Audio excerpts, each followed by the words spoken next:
then what happens is that you're not going to make plans that take into account for the real horrors that occur in history, horrors that have occurred.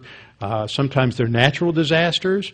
Sometimes they're disasters caused by evil human beings, disasters such as the Holocaust, disasters such as Pearl Harbor, disasters such as 9/11.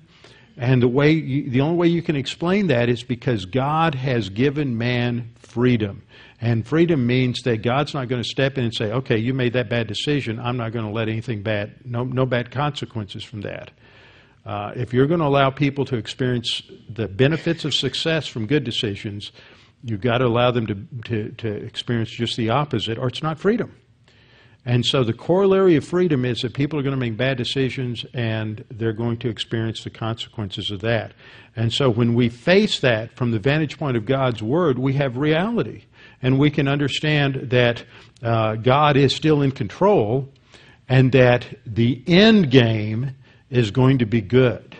That's why Paul says in Romans 8:28, and we know that all things work together for good.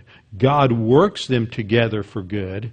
It doesn't say that all things are good, but that God in His sovereignty is going to bring His plan together at the end. And when we are in heaven and we have that eternal perspective, we're going to look at what happened and we're going to say, that was good, that was right. It couldn't have been and shouldn't have been any other way, because when it all comes together, this is what brings about the glorification of God and the vindication of God's character and His plan in the angelic conflict.